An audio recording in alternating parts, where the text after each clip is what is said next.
Welcome to the Startup Grind. First of all, a bit about Startup Grind. I'll take a minute here to explain what exactly Startup Grind is. So, Startup Grind is a global community which is meant to educate, inspire, and connect entrepreneurs. The idea is to create local chapters in each city and be able to act as a platform where entrepreneurs can come and connect and learn from each other, get inspired, get started. So that being said, you can always check out startupgrind.com to understand more about what exactly it is.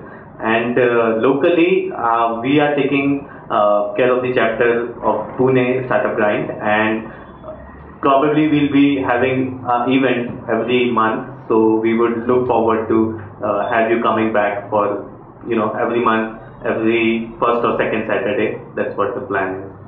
So that being said, I would like to introduce today's guest, Krishna from MindTickle. What MindTickle does, I think I'll leave to Krishna to explain it better.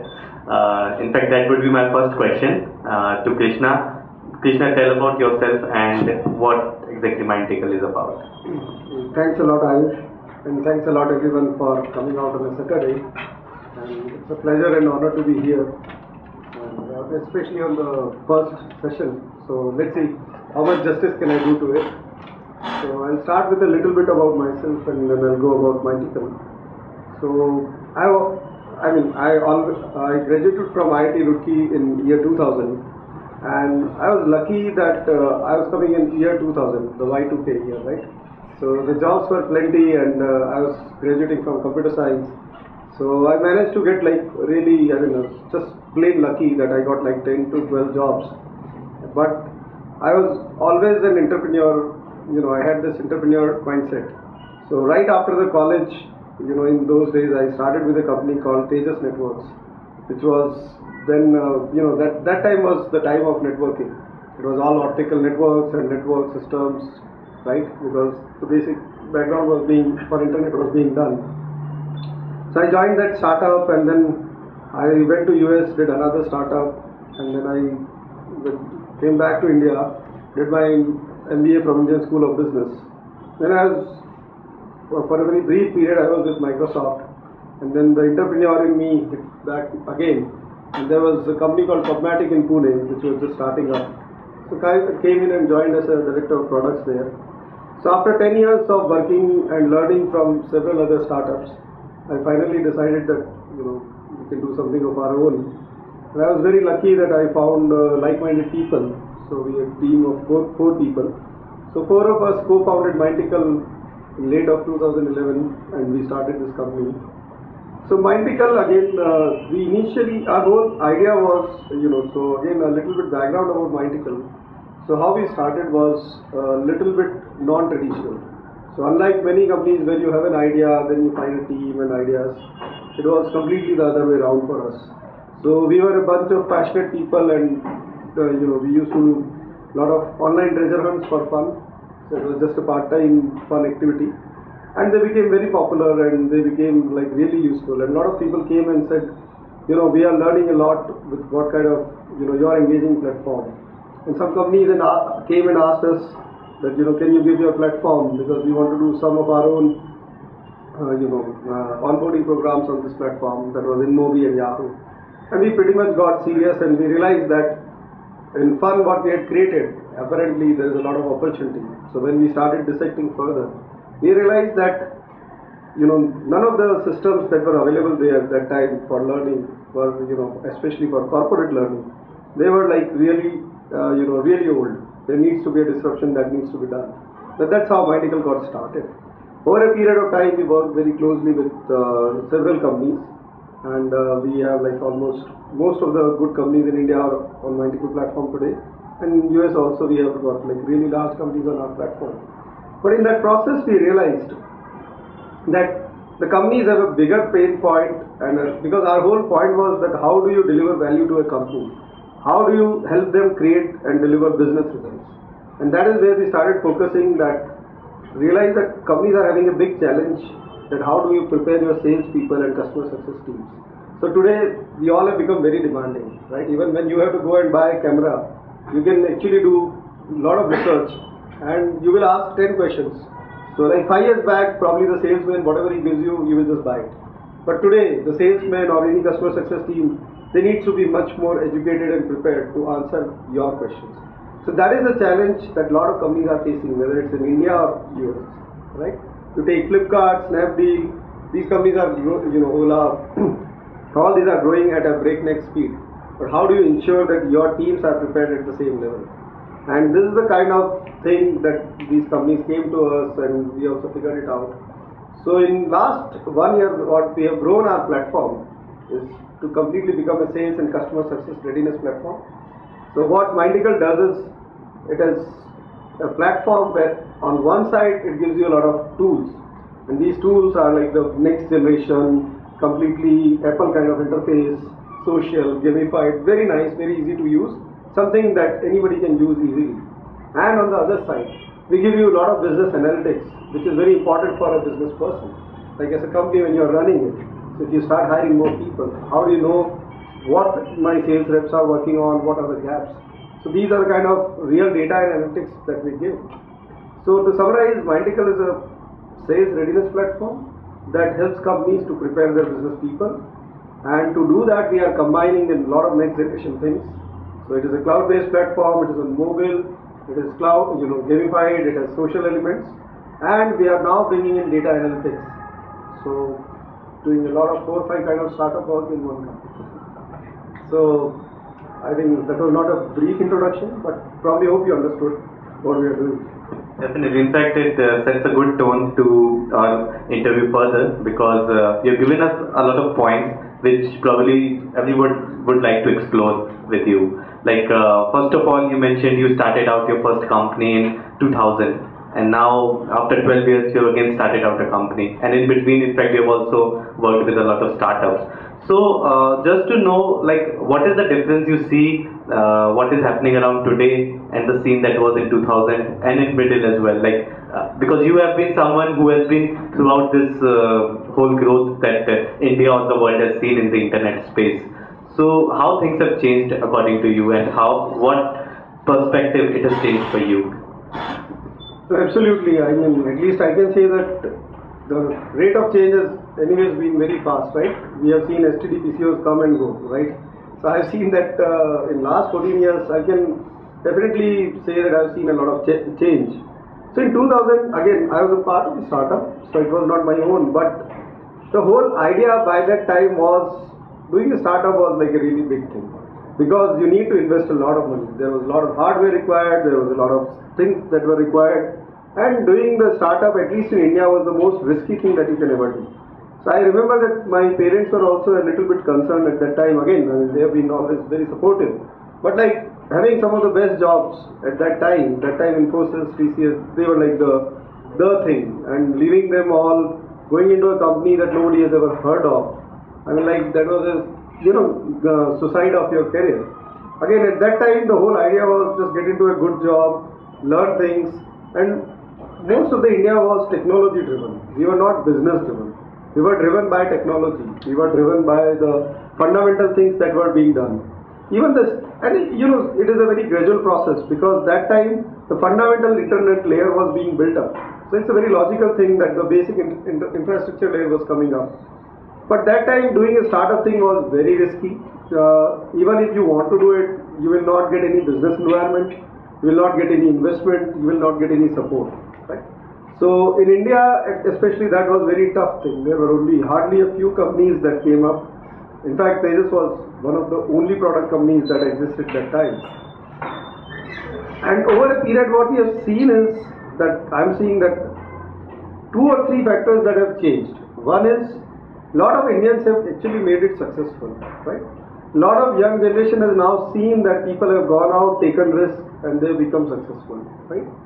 And today, we have got a lot of local names that you can go and tell your parents or connect. That Flipkart, Ola Cabs, Myntra, all these become household names. And so there are a lot of names where people can associate that, hey, look, these are the kids. And again, remember, Infosys and TCS and these companies that were being done, were done by very senior people. They had like 15, 20 years of experience, and then they got started. And today, most of the examples that you see is today's youth, where they've just gone out. So two fundamental things that have changed. One is, in 2000, India was still, growing. We have just seen the first wave of jobs coming in. We were coming from a place where job security was really, very important. Today, you are coming out in a generation where theoretically there are a lot of opportunities for people. So, and again, the environment and the things have changed where failing is not considered that bad. Whereas for us, if you failed, it was a stigma. Second thing what has changed is the availability of resources, both in terms of hardware, software, and investment, right? And even the local India market has developed a lot. So earlier the only market that you can cater was primarily out of India or US or at least see all the big companies that are coming today are catering to the local market because that market was never tapped. And another thing is the cloud services, right? Today you can actually sign up with Amazon, you can actually host your server like in no minutes, you can get a lot of resources. Most of the people are also well educated now. So like you yourself are doing a mobile startup, right? So things have fundamentally changed. So today is actually, I can see that this is the right time for people to take risk, people to do things. Because even if you fail, then failure is not a stigma. But whatever you learn in that process, that will give you much more things where, what employers today are looking for. Take MindTickle's example, or I can bet for other companies. You are looking for good people who have the appetite to work hard, to take risks, because technologies keep changing, right? So today I think is the right time where you have all the Indian market has grown up, mobile has offered an unlimited opportunity, and India is the market. The word is coming to India because of the billion people. So imagine there are like thousands of innovations that can be done, like thousands of companies that can be built today. And today building a company doesn't take too many of resources, too much of money. So definitely today is the right time, you have the right role models, you have the right market, and so definitely I've seen a whole 180-degree shift where the kind of companies were done, the kind of environment there was to today where it has become much more Indian. That's good to know. In fact, I also agree. Like I can't agree more. Like this is the time to be in India and to start on something. Just to interrupt about something else important. If you have any questions, please tweet to #StartupGrindPune because that's where I'm looking at your questions on my phone. So if you tweet your question, I'll be able to ask him directly. That being said, next question I would like to know is, I also read that MindTickle was able to raise funds.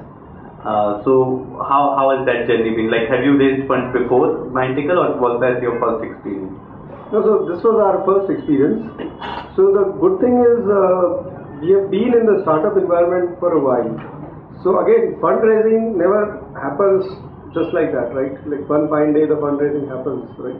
It's like you have to connect to the people, and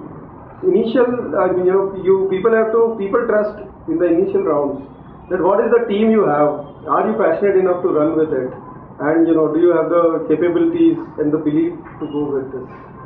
So initially I think people know that your idea might change over a period of time, so it might not be the same idea that will continue. So thankfully for us, as I told you, that we were very passionate, we had done quite a few things. And what worked in our favor was we had a very good team and we had some working things. So our platform, I told you, was already done and being used by some companies. And we had a good pedigree because we had done in between all the four founders. I mean, almost everybody had a lot of startup experience. So we had a good team and we had a good platform that was already being used. So that helped us, close the funds much faster. Right. So your co-founders, did any of them also had some experience with raising funds, or like all were doing it for the first time? No, the fundraising experience was the first time. So we all had worked with startups. We understand the startup ecosystem. But yes, the fundraising experience was the first. But what I can add today is that today, I mean, again, even in last like 2-3 years, the fundraising has become much more easier. So even like, just like a lot of entrepreneurs are coming, a lot of angel investors have come, which were not available earlier. A lot of, structured systems have come. There are incubators which are probably coming in, and most of the large investors have also started investing in early teams, early seed rounds. So all you really need to do is, if you have a good, but the bar has gone a little bit up in terms, like a lot of times earlier the funding used to happen even on a PowerPoint or an idea, but now you need to show some traction, to show that you have put in some effort, got something out, things are working, and need to have at least some vision. But yes, there are a lot more opportunities where you can tap in, and I believe it's just like there is a angel list in US, right? Angel.co, where you can register. Somebody is doing a startup like that. I forgot their name, but exactly similar, where you can publish your ideas and you can connect to angel investors. Okay, and then you also mentioned that when you started, you were starting it as a hobby, and then as a treasure hunt thing, and then companies approached you and said that they wanted more of a formal thing of it, and they would like to use it. So can you just like give us more pointers about it, like how exactly it happened, and how companies came to know about your online thing, and were people from different companies using your platform already, and that brought it to notice? What exactly happened? Sure. So here I think the social definitely helps. So what we used to do, so we were like pretty passionate about doing some fun thing, some part-time activity. We've done a lot of NGO kind of stuff, a lot of music, movies, and even this part of it was treasure hunts.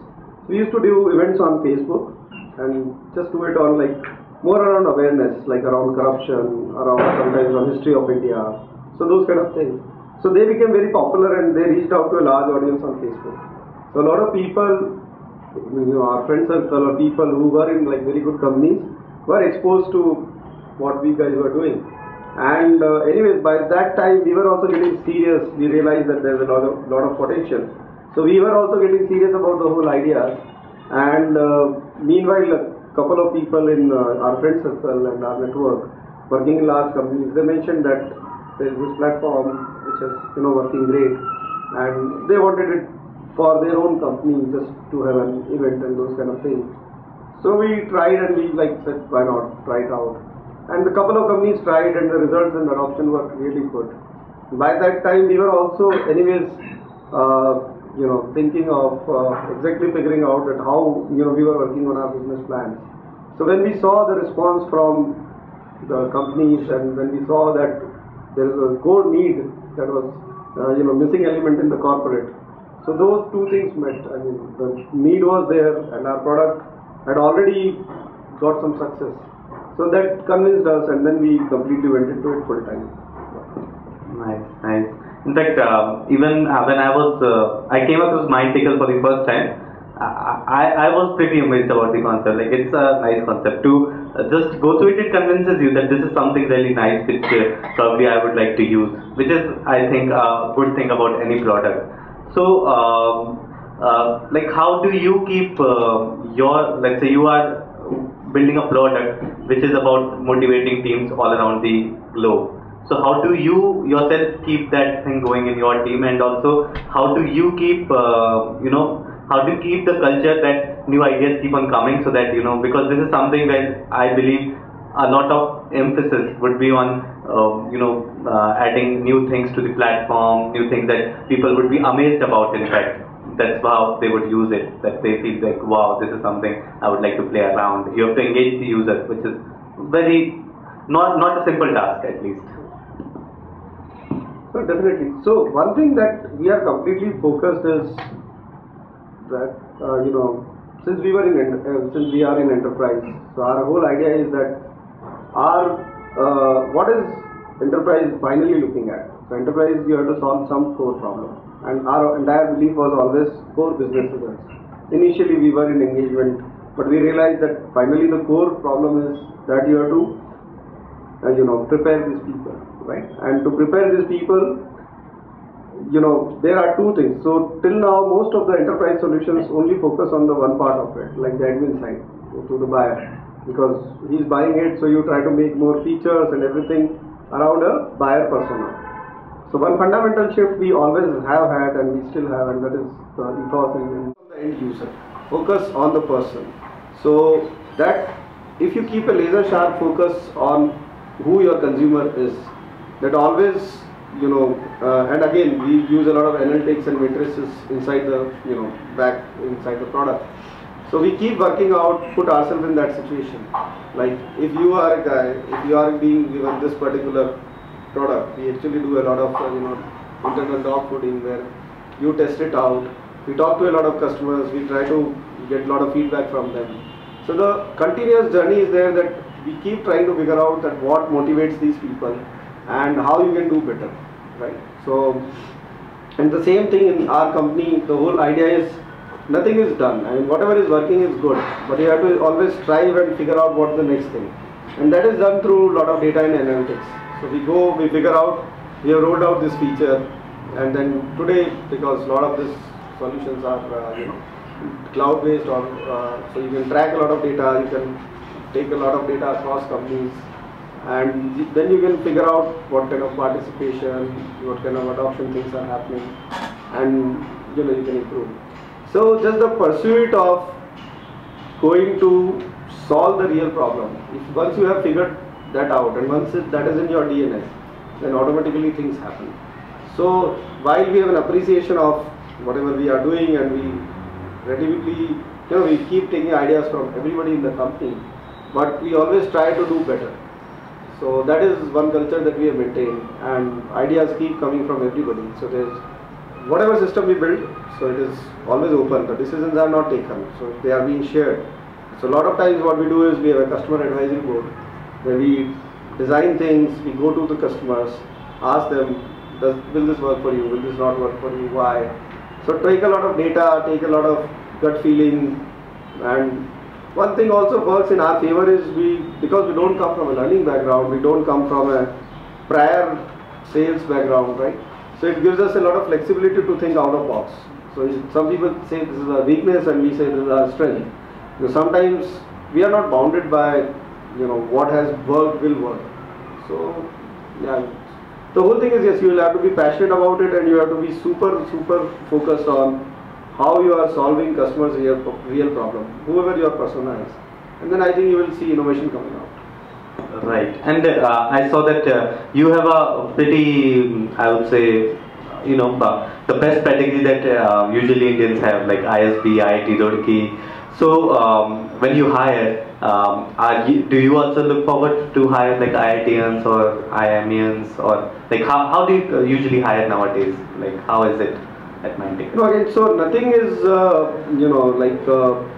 predefined. So one of the hiring rule is that we really hire when we really need it, right? So one of the fundamental principle is that you keep doing things till you figure out that what exactly is the role. So having a very clear role definition, that what role are you looking for, is very important. Once that role is open, we try to find out who is the best person. So again, for us, it's a combination of attitude and aptitude. Because while yes, if you are coming from a good school, definitely it tells you that, gives you some idea that probably the person is interested, working hard on something. But in our company, we have a mix of all kind of people. So while we have people from very good institutes and with very good ranks, we also have people which have come from other backgrounds, and they are also equally successful. Because what we look is, are you passionate enough? Do you have the attitude to get this thing done? And obviously, whatever the job requirement is there, the basic aptitude. And if that combination is there, and if you are sincere and working hard, you will be successful. So for us, the degree is not like super important. But the whole idea is that the people are passionate enough and they have the drive. And yes, in that drive we get a mix of people. So we have got people again which have very good pedigree. We have people coming from other background but being equally successful. Right. And quick question. So now that the company has grown, you have learners on like people from the learning background as well on board, or is it still a tech first company, like more technology people? So ours is so we have grown and we have become a readiness platform. So we have people primarily because we are a platform, we are helping companies prepare their people.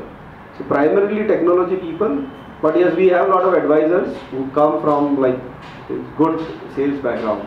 So we have people who have been in, who have sold things and who have been in sales side. But again, we have few of them, but still we try to learn and do everything from first principles. Because as I mentioned in the earlier conversation, we believe that in today's world, a lot of things again need to be think through with first principles. Because things have changed. The mobile has come. There was no concept of keeping you prepared while you are sitting at an airport. There nothing exists. So you have to think of those things. You have to put yourself when you are as a seller. You go and learn from those things. Okay, and also in fact for the sales, I saw that now when I see your profile, your team's profile, mostly are now based in US. So probably you are doing a lot of trips, and in fact some of them are now based in US as well. So how did that journey happen? So it was a gradual move, or like some sales came and you guys decided that you need it, or how did you manage the whole thing? So right from the beginning we had a global mission. So in fact, we started the company as a US-based company, and one of the co-founder, Mohit, he is, he was based in US. He temporarily moved to India to, when we were starting up, and then immediately, even when we started with our first, our whole model is more inbound sales, where people come and find us. So that was targeted towards US. So most of our customers primarily have been from US since the beginning. And we have been able to serve them from India. And now that our product is solid and we have got a lot of references, so we are increasing our presence in US. But it is a day one US company and focused for the global markets, not only India. Right. In fact, that's a good thing. In fact, your customers, if they are there, you have to reach out to them. You have to be near them. So that being said, we know you created this company, which is pretty good and really cool company. In fact, just to tell the audience, MindTickle was Gartner's cool vendor, right, for the year 2014. Yes. So that was a really nice achievement that I came across. So before MindTickle, you had worked in Pragmatic and Tejas Network. I know about them. Have there been any failure startups as well where you worked or you were part of? Like, because these are all companies where I saw that there was solid growth. So just to know, are there any failures as well that you have come across? I've been lucky and fortunate enough that most of my the startups that I was part of have been very successful. So I can say I've been so far not exposed to a startup which did not make it. So Tejas, Infinera, Pragmatic, so all have made it big. But yes, every company had gone through its ups and downs. So definitely there was a lot of learning that I learned, and again in different companies I joined in different stages. So Tejas, it was early stage, Infinera was a middle, the company had done some success. Pragmatic, again it was early stage. So, but yeah, I haven't seen a specific startup where it completely failed. But yes, in those years of experiences, saw a lot of ups and downs. Right, like you do, like usually there are two levels of decisions. One is like macro level and one is like very micro level on a day-to-day basis as well. So we'd like to know, okay, would you like to share any experiences when running MindTickle on a day-to-day basis as one of the chief strategists for it? Would you like to share any decisions that made it large for you, and also any decisions that today you think that was not a good decision while MindTickle is growing? Like some sales decisions or some product decisions, some features you did not take as you might have thought, or some decisions that made it really, made the next leap for the product. So I'll say that in today's world, it's not only for MindTickle, it will be true for every startup. But today the speed is very fast. So I'll say every day we take a lot of decisions, and that is where I'm saying the laser sharp focus. If you see MindTickle's journey, the day one at least we had a very clear thing that we are in an enterprise space and we have to deliver business results. So we made some progress, we made a great platform. Initially the focus was towards engagement, and because we were taking every day, and again it's not, and in our company it's not like, it's not like individual, me or the founders take decision, take a lot of data. We ask a lot of right questions. So there's this really good book, right, like Good to Great, which I recommend everybody to read. So there the whole idea is that you just need to ask the right questions, and then things will follow. So we have asked always, or even today we ask the right questions. Is this making sense? Is this making sense? And you have to be truthful to yourself. You have to be brutally truthful. Because some of the answers will be good. You cannot, fool yourself. Because if you fool yourself, then your growth will stop. At least in today's environment. Because today the competition is high and things are changing so fast. So have you made a lot of wrong decisions? Of course, yes, right? I mean, because startup is, again, I'll even quote Naveen Tiwari, who runs InMobi, right? So he's made $1 billion company out of it, and he's almost summed it right where he says that in a startup you are actually running at like 100 kilometers per hour and making decisions with like probably 1% of the data. So it's your gut call. So you keep making decisions. The whole point is, don't elaborate a lot in either taking the decision or you made a wrong decision, just move on, but just keep figuring out and doing things which brings it closer to the right path. Coming back to MindTickle, the same thing, that we did platform features, realize it's not working, some things are working out, you have to like remove them very fast. Whatever is working, you find the right direction. So that is how we have come closer to, where now we have become very critical to company success. And obviously we are not completely done. We are going further deeper. So the whole point is you figure out what is the problem that you are solving, and then just keep asking the right questions. So I'll say it will not be macro decisions. The micro decisions help you make your macro decisions in today's environment.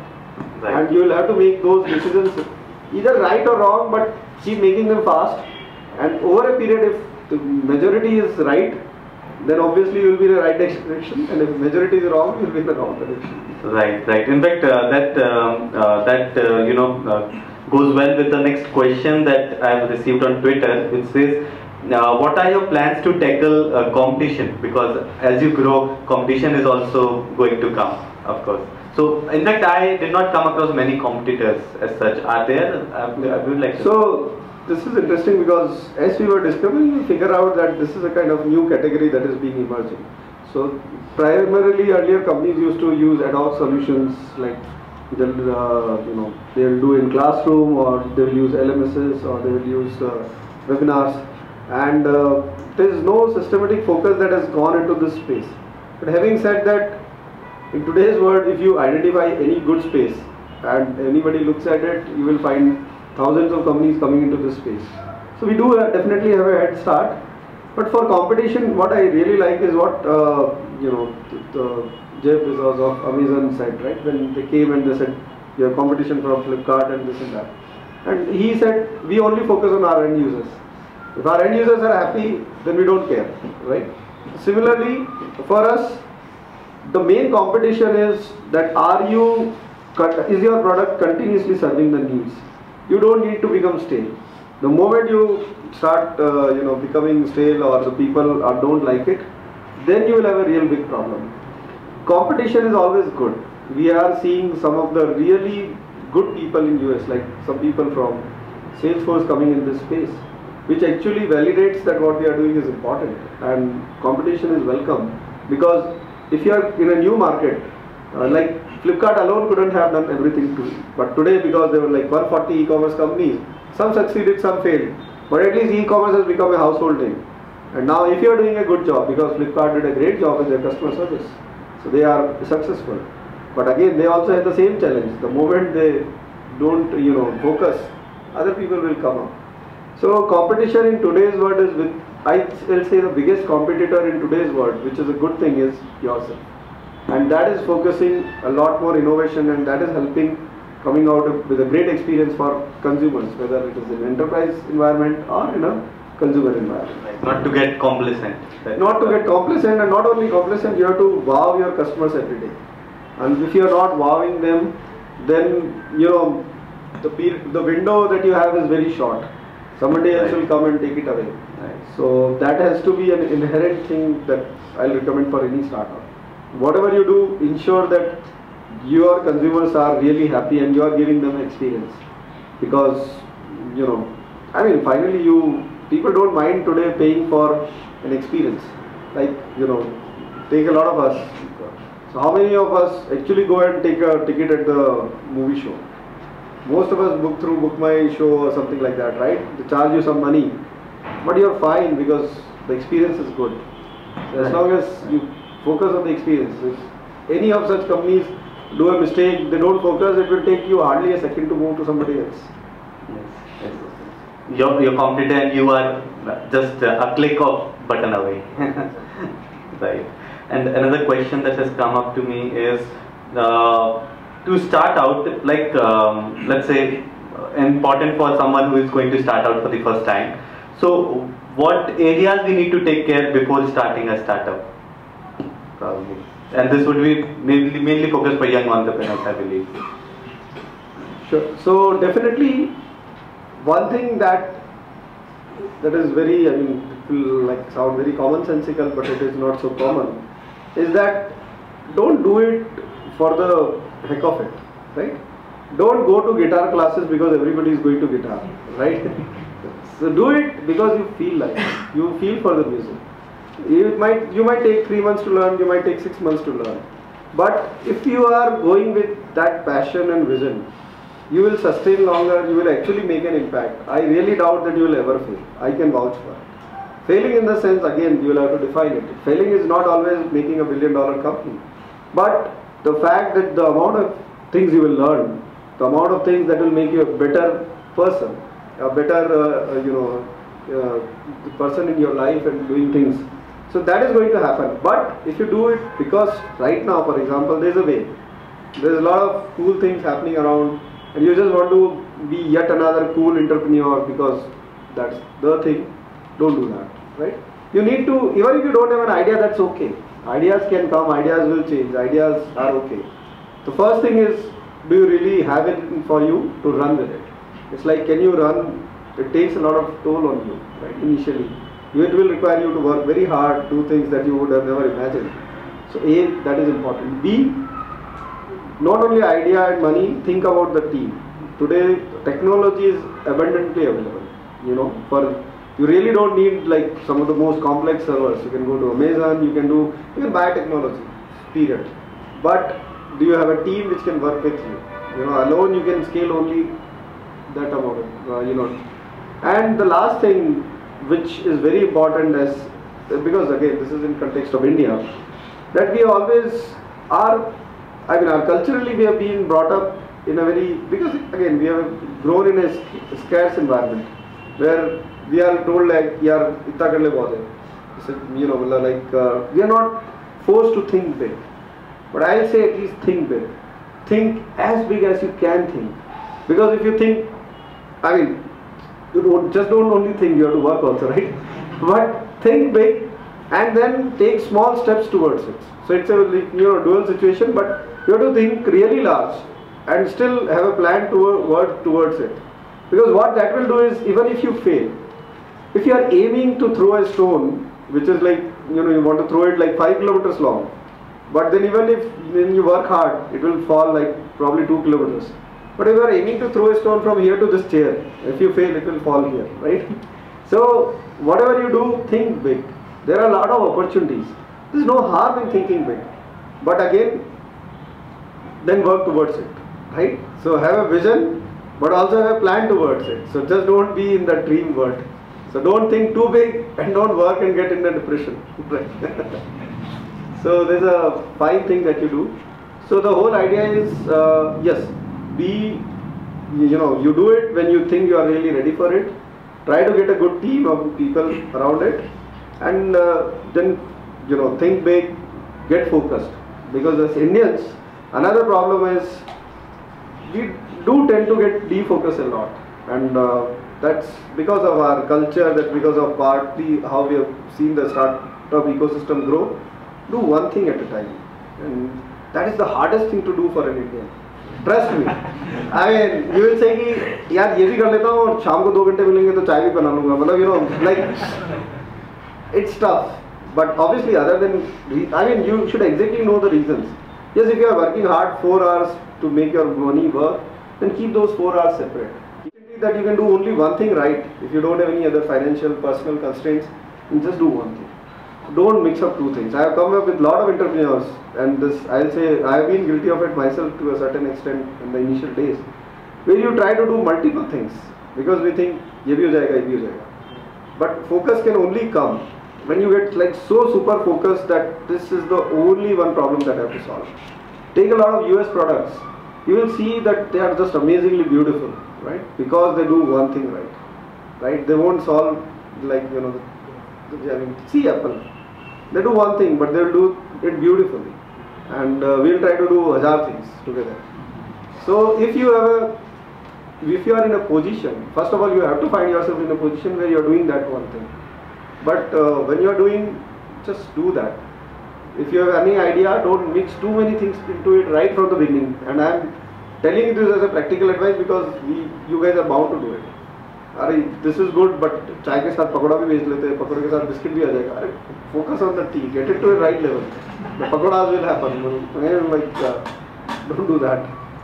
No, very very useful advice, I would say. You have to be really passionate and believe. Passionate and focused. Focus is important because you will realize that, see, it's easy to reach 99% of anything and everything. You know, you can also run a race in 15 seconds, right? And the other person who is winning probably is doing in 8 seconds or 9 seconds. But that last 1% is very difficult. And once you are able to do that, then magic happens. But for that magic to happen, you have to be like super focused, which is something hard to do. But if you can do that, that will be great. Easy said than done. Yeah.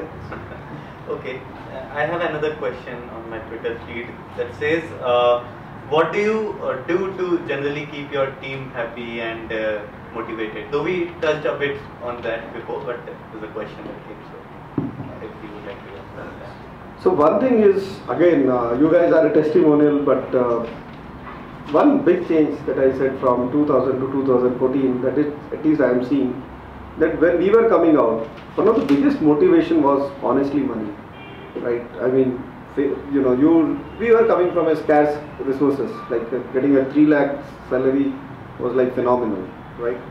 So, at least for us, when we were growing, money was the primary thing. But today's generation, that is what I believe, and if I am wrong, please let me know.